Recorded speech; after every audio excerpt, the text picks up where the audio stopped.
Michael Sia, and I'm also a pediatrician. I'm the youngest of three sons of my father, Calvin Sia. For the 93 years that he was alive, my father was just the teddy bear, loving, warm companion or parent that a son could ever have. He started with humble beginnings. I mean, he had his little small office and he was a solo private practice practitioner just like me. But it's something that we're, seeing patients and really talking to, I guess, the families, the parents, taking care of ex-premature kids.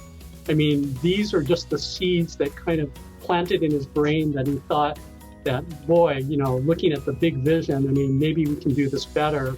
And that's how, he really, it kind of snowballs into all the different projects that he has.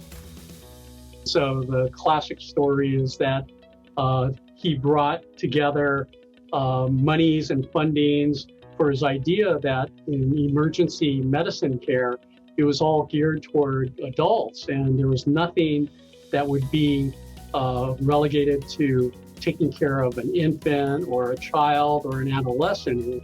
So when the story goes that he was on a flight going back and forth and he was doing things with the American Academy of Pediatrics, on his flight was the Senator Daniel Inouye. And he just kind of moseyed up to him and was chatting with him about what he's doing and some of the ideas, and kind of put a little bit of a bird in his ear about how he felt that, it would be really great if we got some better focus on emergency room care for the kids of the nation and actually locally.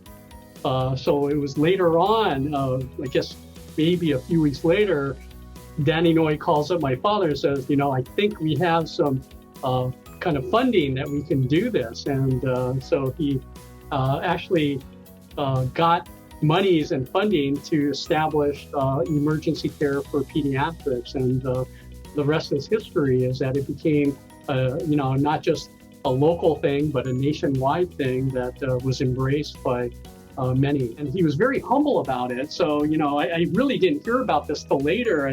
As I heard people come up to me and say, your dad really, led the way with this whole idea of emergency care for kids. I had no idea he's truly a selfless person. I mean, even in family meals as we grew up, I mean, I didn't know the magnitude of kind of like, okay, this is just dad, dad that, took us out for ice cream or something like that, or, loved his, sweets after dinner. It's just really, it was kind of invisible, quite frankly. It was always family first, and, how are my daughters doing, and how's your wife, and, everything else. He really was a person that worked behind the scenes. He just had this knack for looking at, the local problems and looking at it globally.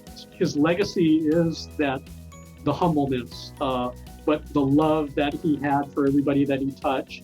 There was this relationship that he established, and the momentum that he, the energy that he exuded gave the momentum for the other people to do the right thing. And that right thing is really, for the health and welfare of the kids of Hawaii, and maybe the rest of the country and the world, and internationally.